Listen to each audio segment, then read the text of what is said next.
Hello everyone, it's Silvia from Fella Tarot. Welcome to my channel. Today we're going to have a look at a really fun hashtag tarot of exception, and it's a VR that I've seen going around for the last couple of weeks.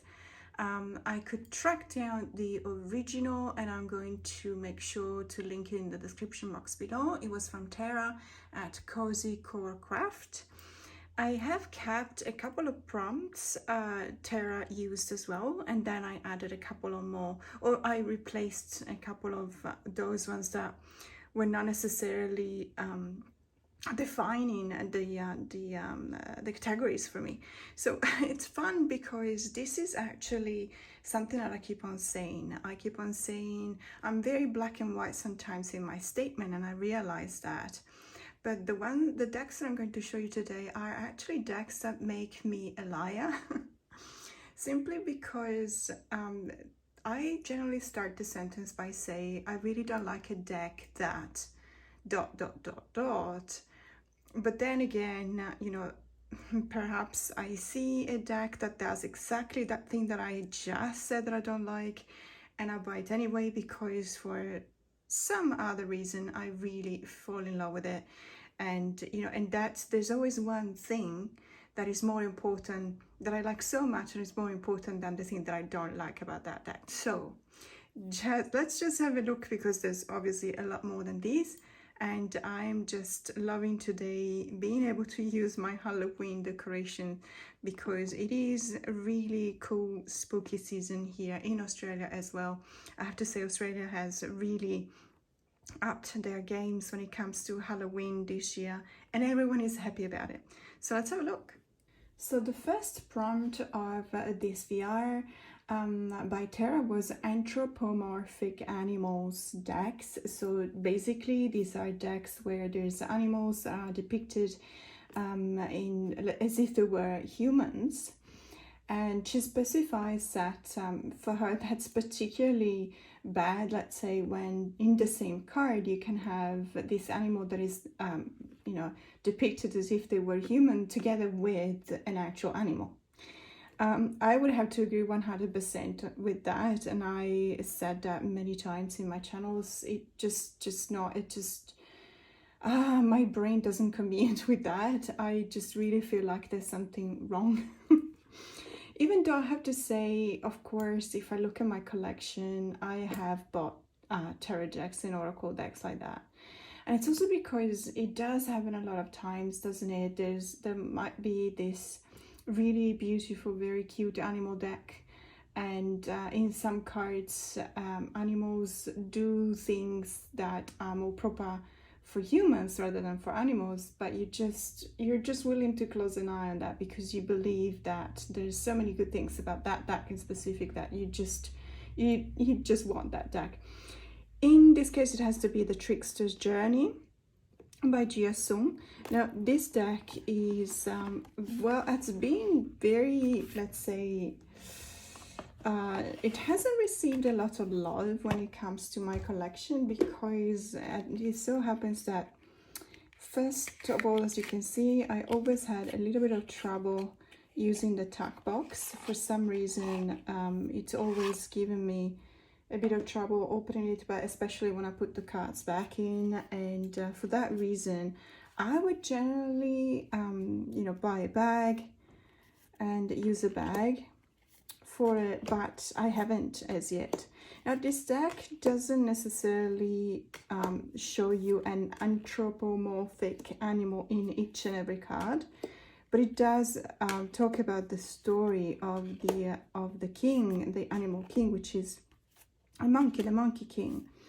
And it's a very interesting story, obviously, because, you know, it refers back to mythology, to Chinese mythology. But I just, in many cases, I just, you know, I look at the cards and I'm thinking, like, for example, this tiger as the King of Swords, and I love that the tiger is the King of Swords, because the tiger is my Chinese zodiac animal, and it's also my spirit animal, and I really, really appreciate that it's in the suit of swords, because the swords is my suit, basically.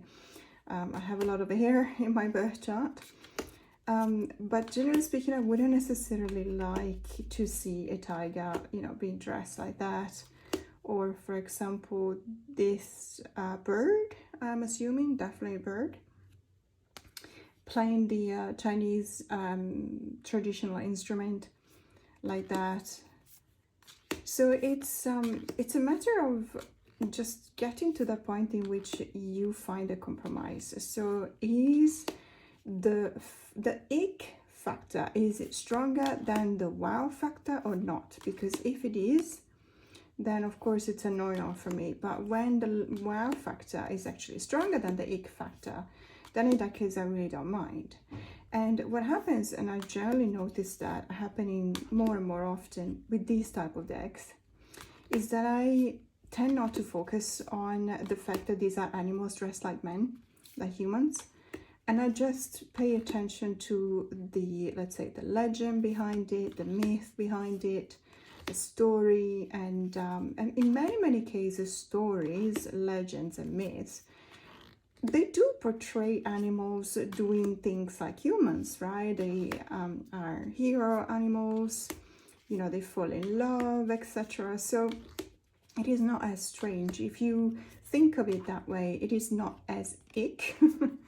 So I'm guessing that this is one of the decks that make me a liar, because I always say that I don't like a deck that has animals dressed and behaving like humans, but this deck totally does. And I just love it so much that, you know, I'm willing to overlook that thing and keep it in my collection. So this is the Trickster Journey by GSM.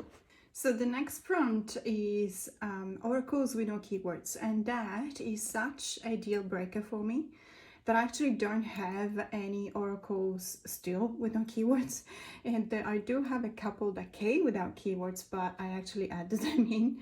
I really can't work with that. I can't work with an oracle that doesn't have any keywords. There is one exception, but it's not really an exception. It's the Devils of Creation, but in that case I actually use it in such an intuitive way, and I still use it together with the Healing Spirits oracle, which not only comes with keywords but actually has a sentence at the bottom. So that's a bit of cheating, let's say. So that is definitely a deal breaker for me. However, I'm probably even more picky than Tara, because in my case, it's a deal breaker when an oracle deck, for example, has keywords, or perhaps titles rather than keywords, or non-clear, non-communicative keywords, except for the Weaver's Oracle. So this is by Caroline Hillier, and it's one of my most beautiful, I have to say, oracle decks. And the reason why I'm actually struggling to use it is indeed because you probably know it, because this deck is rather famous, and it's been around for a while as well. Although I have to say it was rather difficult to get a hold of. So to me, I'm just gonna, let's see if I can zoom in to show you the cards. There you go. I should probably add some light. That's much better. So in this case, the quality is fantastic. The cards are really, really beautiful. The characters are incredibly beautiful, incredibly powerful and intense. Absolutely intense, as you can see that. However, there is a title. For example, let's take a card number 16. There is a title. It says number 16 is Snake, which is fine because I can actually see a couple of snakes here, and Dreamer of the Bright Hearth.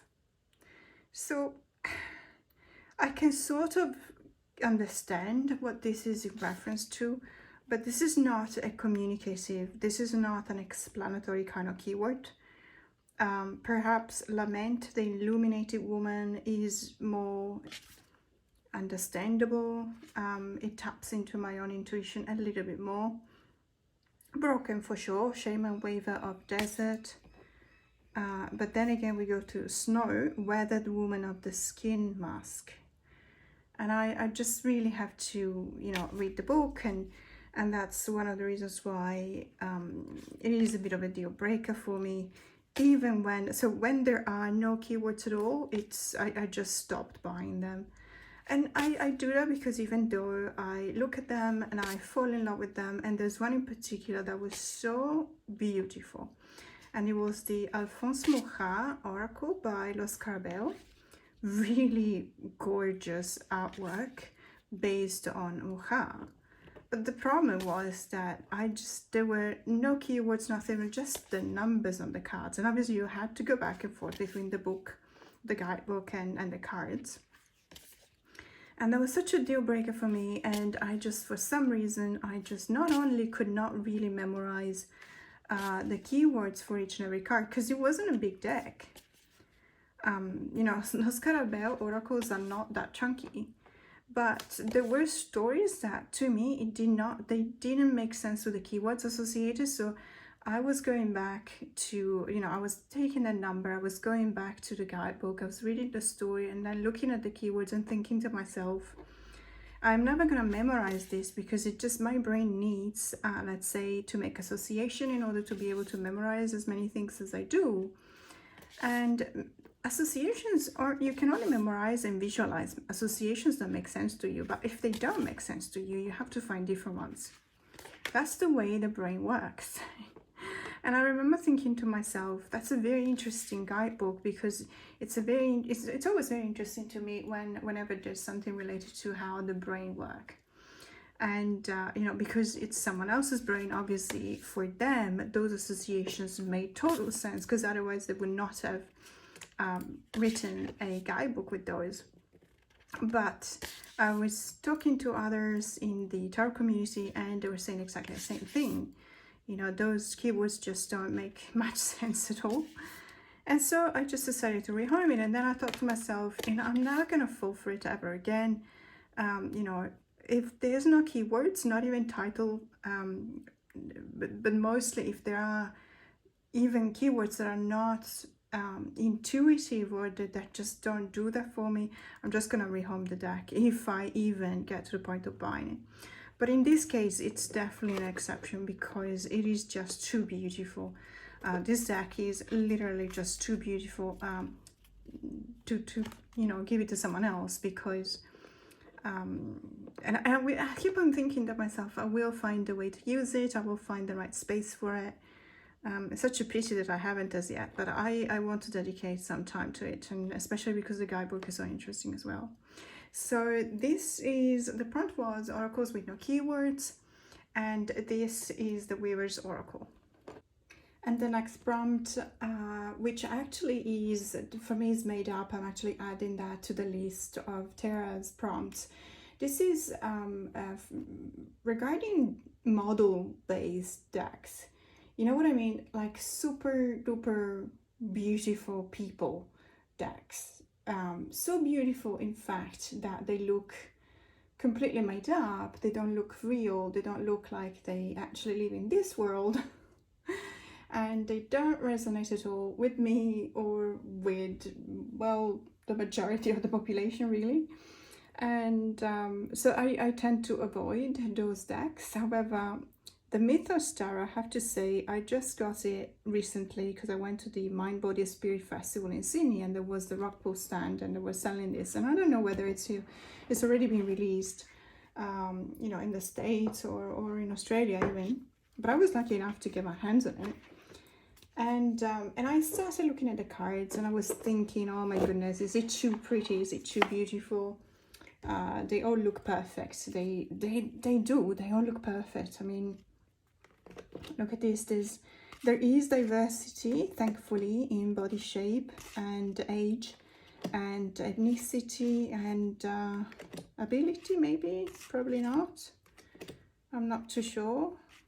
But there's no, so they're all absolutely too perfect, just too perfect. And now that I actually look at it by, you know, try and see whether there is body type diversity, there actually isn't much, not to talk about ethnicity diversity. So these are all, but there is age diversity, I can't say anything about that. And it is absolutely gorgeous. It's a really gorgeous deck, and you know, I love it, and I pair it up with the Gatsby Oracle, for example. But I don't know. Yeah, they're all perfect. They're all models. They could, you know, runway models, and they don't look real. I'm just keeping this because the way this deck pairs up with the Gatsby Oracle is just, it's the end of the world. It's just a match made in heaven. And in some cases, when I'm just on the brink of rehoming a deck because it's been on my purgatory shelf for a while, and I've been considering it and looking at it, and especially when it's a readily available mass market deck that I know that if I really miss it, I can just as easily buy it on Amazon, and it gets delivered sometimes even the same day, because we have same day delivery in certain areas in Sydney. Then I'm thinking, why should you keep it if it's not working for you for whatever reason? But this deck, when I pair it up, I don't remember when, because now the days are all mixed up. But recently I posted a video where I was actually showing how well it pairs up with the Gatsby Oracle. And that is the main reason why I'm actually keeping this deck, because they're just a match made in heaven. And let me tell you this, I'm actually using more the Gatsby Oracle as well, thanks to the fact that it pairs up really well with the Mythos Tarot. So let's say this is the deck that makes me a liar when I say that I don't like a deck that only represents beautiful people, let's put it this way, even though beautiful is a very subjective kind of concept, but you know what I mean, the ones that could, you know, be the super skinny, super beautiful, ethereal, and pretty much not real kind of people. So this is the Mythos Tarot. So the next prompt is, I don't like a deck that has got inconsistencies in the cards. And this has to be, so this is a prompt that Tara had as well, and I have to agree, because honestly, because of the way my brain works, I just need a certain consistency, but also because it looks neater, and also because it's more favorable of a reading. And by inconsistency, let me just explain. So that is, again, such a deal breaker for me that I actually don't have a deck that I had something like 6 months ago. If I don't even remember, I'm sorry, don't remember the title of the deck, but it was a Hay House publication, and it was a very recent publication, and it had renamed the core cards, not just, okay, if you want to rename the core cards, that's absolutely fine, just as long as at least all of the queens are called in a certain way, all of the knights are called the same way, all of the pages and all the kings are called a certain way. So there is, let's say, a renaming, which is not necessarily inconsistency. The inconsistencies were in the way in which the core cards were named different ways, even between different suits. So for example, there was a Queen of Pentacles that was called the Dame of Pentacles, but then the Queen of Swords was called the Queen of Swords was actually called the Queen of Swords. And perhaps even the pages had different names, and the knights had different names, and even the kings had different names, and there was absolutely no consistency throughout the minors, the core cards in the suits. And that was a bit too much, so I had to rehome it, because honestly I even did not necessarily see the reason why the author did that. There was no explanation whatsoever in the guidebook. But the Slow Tarot is by Lacey Bryant, and this is the deck that I want to show you for this. So inconsistency in decks, they have to be minimal for me to actually keep the deck. So even though I can still see an inconsistency, and it still makes my brain twitch quite literally, I can actually live with that, because this is one of my favorite tarot decks ever. And the artwork of this deck, it is the most beautiful. It's modern, but I don't know why I say but. It's modern, but it's modern, and it's just really beautiful, very communicative, very intuitive. However, You see, it's got the aces don't have a border, so, and just the aces, so obviously there is consistency throughout the suits, so all of the suits when it comes to the ace, and they don't have the borders, but this is really, it's really creating some kind of friction for me, and I automatically, I don't know, I feel like I need to discount the reading of that particular card because it looks so different. And I know that it sounds crazy, but we're all wired in a different way.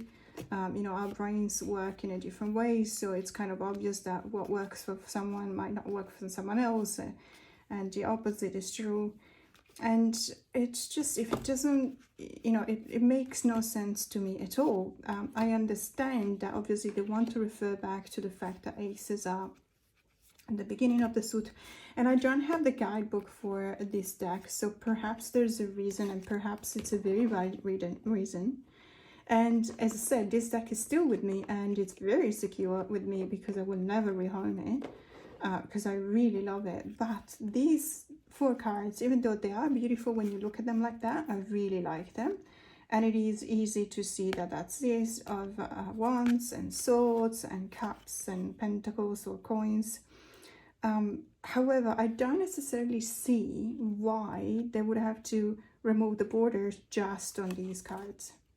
So even though there is consistency throughout the suits, there is inconsistency in the majority of the card. If you have 78 cards and you have 74 with borders, but you have 4 without, it creates a glitch in my brain. And automatically, and I'm just going to try and give you an example. Let's pick this card and this card and this one. Let's say we look at it this way. I automatically discount this card. My brain literally doesn't see this card. So my eyes see the card, I see it, I perceive it, I know what it is, I know what the meaning, you know, if I think about it. And obviously if I read card by card, then it's a different story, but I don't read card by card. I actually read all of the cards together, and the meaning goes from one card to the other for me. It's always flowing, and it's almost as if I had to jump from this card to this card because I know that it sounds completely bonkers. Sorry about that. But I am very picky when it comes to these kind of things, and you know, I guess we all have our own you know, peculiarities, but in this case, to me, inconsistencies in decks definitely is a deal breaker. But I will never have any problem with the slow tarot in doing that little bit more of an effort because it's such a beautiful deck.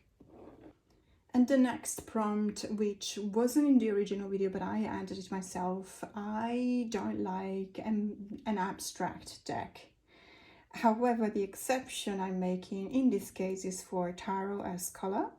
This is the name of the creator. And by the way, this is a Folger Press publication, which is the same publishing house that released years ago the Leonora Carrington Tarot.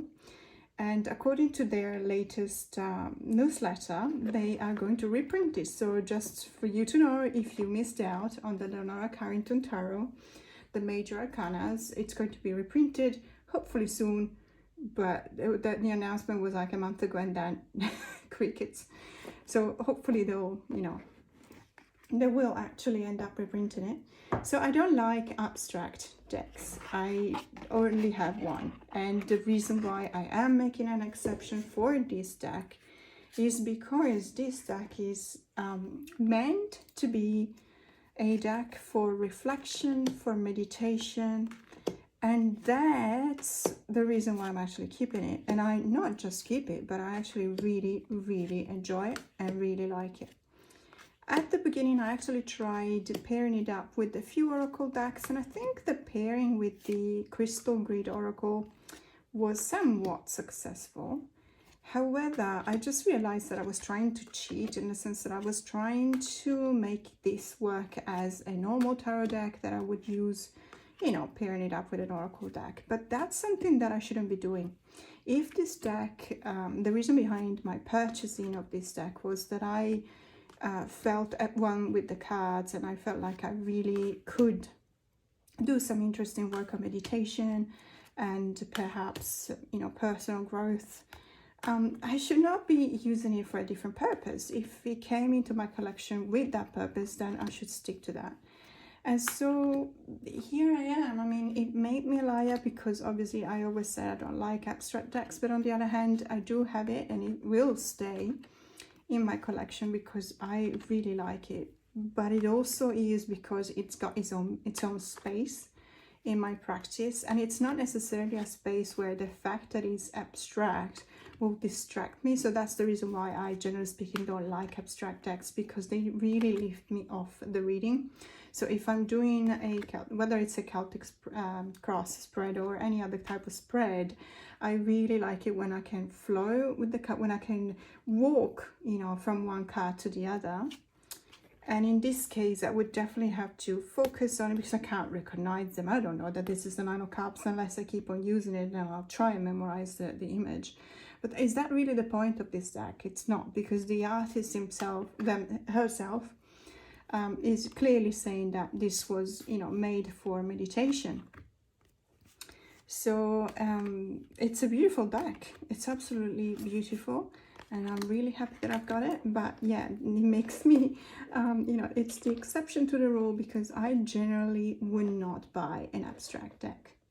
So the next prompt is, I don't like a deck that has got a terrible cardstock. And listen, I've had this deck for months. I've been using it a lot. Every single time when I feel it in my hands, I'm like, oh, why did they do that? Why? It's got a terrible, I think it's probably the worst cardstock, the worst, let's say, tarot deck with a terrible cardstock that I've got. And the reason why it stays in my collection is because it's also, ironically, one of the most beautiful ones. And the theme is one of my favorite ones because it's the yokai tarot. I have the yokai yochi, but this one is in color. And so I absolutely love it. It's in Italian. I bought it from Amazon Italy, but I think they probably sell it on Amazon US. I'm not sure. I'm not entirely sure. But it is so gorgeous. It's so beautiful. The book is so good, and they talk about the myth and the legend and the supernatural beings that are depicted on the cards as well. So it's so interesting. And so, you know, you learn so many things. Look at this judgment card. It's so beautiful. That I don't mind that the cardstock is absolutely appalling. I mean, seriously, do you see when I do this? I don't know if I can show you on camera. When I do this and I'm just holding with 2 fingers one card, it just wobbles. It literally wobbles. If I do it with a few cards like that, see, sorry, I know that it sounds terrible to point out the flaws like that, but I am a bit of a cardstock fanatic. I am a bit picky when it comes to that, and you know, the reason is quite simple. I mean, you're handling these decks, but it's also because, let's not forget that the tactile experience to the decks is very important as well, because it is conducive of any kind of you know, intuition or introspection that you need to use when reading a certain deck. So if I'm actually almost repelled by the cardstock because it is so thin, it feels like a it feels like a book jacket, you know, a book jacket of a hardcover book. That's what it feels like. And it's glossy, catches the light, and it's really the shape of it on top of everything, because it is taller than the standard tarot size. What happens is that for physics, because of the law of physics, the larger the surface, the less, you know, stiffness you've got. So it really bends. It's just incredible. Okay, if you've studied physics, you know what I mean. But if this deck was really small, I wouldn't mind, because it would actually be a lot less supple, let's put it this way. But I just love it so much. I mean, the artwork is fantastic. The stories behind the cards are so incredibly entertaining, and you know, the choices for the cards is really interesting as well. And I'm also really, because I actually did a lot of study on the yokai yochi, Tarot by Boo Boo Plague. This is the Taroki Yokai, so Yokai Tarot. And the authors, let me just show you because perhaps I didn't, Mariana Zanetta and Matthew Maya. So the authors are really good at explaining what happens and what's going on in the cards, and it really feels like you're connecting with them. So this is possibly, it could be my favorite tarot deck if it wasn't for the fact that the cardstock is just terrible. It's absolutely terrible. I've seen Sharon from Trio of Witches Tarot, that she got this deck as well, and she laminated that, and she reckons it feels a bit better. I am terrible at crafting, so I'm not even trying. But I don't know. It's I'm thinking perhaps rebacking it with as if I could put a core and using a like a clear contact paper. I don't know.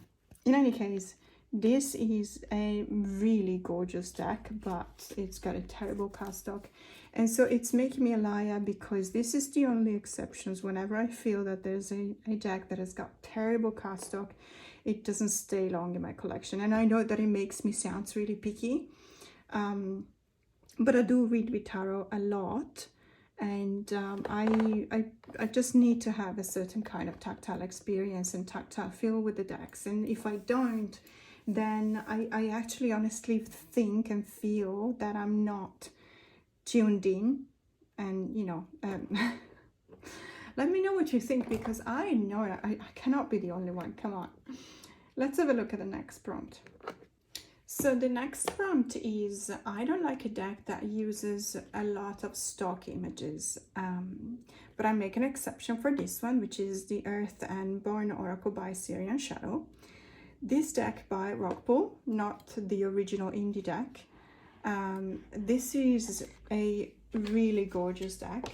I like it so much. There's so many good points about this deck, that the fact that there's practically every single skull in this deck is a stock image.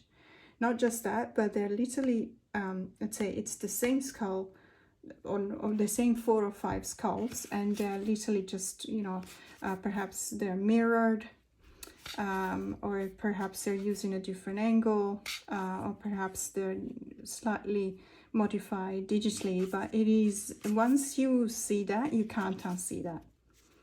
And so I'm sorry if you didn't notice it before, but let me just try and show you what I mean. Okay, these ones might not be exactly the same, but if you know what I mean, it's very, very similar. And I wouldn't mind if these 3 skulls at the base of the card were a common thing, like some kind of a border, because you do have it in a few of them. And unfortunately, as you can see even better here, these are exactly the same ones, except that these ones on this card, which is Sage, are actually big, slightly bigger and slightly brighter. But I don't know if you can you tell? It is exactly the same stock image. Now, that, generally speaking, would push me away. And if I start seeing something like that, I would definitely say, look, it just bothers me, and you know. But in this case, even when I was doing the unboxing, I kept on saying, yeah, I know that these are stock images, but it really does not bother me. And I have to confirm that it does not bother me at all. If it were a different deck, it would definitely be a deal breaker, and I would definitely end up rehoming the deck. But in this case, even though I keep on seeing every single time, my eyes are drawn immediately to the cardstock image, I just don't mind, because it is a really beautiful deck. I mean, look at this Fate card. It's just gorgeous. And the fact that there's been a lot of tweaking in the brightness of the images as well, because the indie edition was really dark, to the point that you couldn't even see anything on the background. But this one is perfect. I mean, I don't mind. It is a dark deck. I mean, it needs to have the right amount of darkness. And I find this so beautiful. Some of the cards, if you combine the image with the keyword and a couple of with the title and a couple of keywords that you find at the bottom, this is just an amazing deck. It's very versatile. And whether you use it for you know, the spooky season, obviously with all of these calls, or you use it, for example, for shadow work during the rest of the year, or you pair it up with I don't know, off the top of my head, the Antique Anatomy Tarot, for example. This deck would actually deliver. I mean, I actually used it and I see it deliver every single time. And so normally, generally speaking, I don't like when there's too many stock images used in the images, but this deck is the exception to the rule because I just absolutely adore it. So the next prompt, that is also an addition from my own personal experience. I don't like a deck that has got, an oracle deck that has got less than 44 cards. Ideally it would be 50, but less than 44, because it looks like the standard number is 44, or, you know, you go up from there, except for, as I said before, Los Scarabeo oracles, which I don't know what's up with that. I don't know, don't ask me. Every time I feel like I have to defend Los Scarabeo, but sometimes they really mess things up and I just like, no, I can't defend you. I can't defend you when you do something like that. But in this case, my exception, and it's a wonderful exception, and I will never part ways with this oracle decks, even if it had 10 cards, because this is one of the most beautiful oracle decks that I've got in my collection. I absolutely adore it, and it's the Soul Mirror Oracle. It's so beautiful, by Sunshine Connolly, and the artwork is by Anna Noves, and it's so beautiful. The book is really good as well. It reads funny. It reads like a charm. It pairs up really, really well with the Gold Lyra Tarot, but also with the Solaro Colto, and perhaps also with the Night Goddess Tarot, which I don't have anymore, but I'm thinking about reacquiring it just to see whether it pairs up with this or not. I think it was Lisa Pups' suggestion to pair it up with the Night Goddess Tarot during the hot takes the other day. I just love this deck so much. It's very consistent on top of everything you see, because it doesn't have any surprises. Let's see, it's black and white. It does have a splash of color here and there. It does have a few cats in there, which I like. I love the way in which you can work with this deck, because it's got the keyword, but then it also has the light meaning and the shadow meaning, and it really gives you the possibility of doing so much really good and deep work. You know, when you use it, I've been using it in already 3 or 4 readings for the Wheel of the Year for clients, and everyone is happy about it. It's just gorgeous. It's beautiful. I don't even, you know, for me, it's not even a question of saying how many cards that I have, because, okay, generally speaking, if it's less than 44, I would probably turn my nose to it, but this one, it's super safe, and I absolutely love, love, love this deck. So this is definitely making me a liar, because I do say that quite often, you know, I like a chunky oracle deck. Please give me at least 44 cards, because otherwise, it's a matter of money, because if they ask for $50 for something, they can't give you a deck that has, you know, 20 cards. I mean, let's be honest. So this is the Soul Mirror Oracle. And the next prompt is a deck whose cards are just too large to handle. That is a massive deal breaker for me. I have a lot of injury related pain in some of my fingers. As a consequence of that, it's actually painful for me to handle certain types of decks whenever they're too thick, for example, or if they're even bigger than my hand, like in this case. There's not much I can do about it, and I know that I may love them. The artwork might be fantastic, the guidebook might be wonderful, and it might read like a charm, but I know that I won't be using them simply because, well, I cannot. So this will be a deal breaker for me. However, I do have a couple of decks by De Vecchi. So this is the publishing house of this deck, and also of another yokai tarot that I've got, not the one that I was showing you today, but a different one, and then also La Flora Tarot, which is a botanical one, of course. So This is an oracle deck and it's so beautiful. I mean, look at the images, they're just fantastic. And on top of everything, you got 3, so you can tell by the different backs. There's 3 different ones. There you go. No, what's the third one? There you go. And you can tell by the 3 different backs that there's actually 3 oracles in one chunky deck like this. See, I think it's 80 cards. I'm happy with 80. 20, 30, no. But anyway, this is perfect. I really love this deck. Now, I cannot shuffle it. I'm not even going to show you. I cannot shuffle it. It's impossible for me. I can't even hold it. So what I do, I actually divide it. And I'm going to make everyone laugh. Sorry about that. But I just do like this.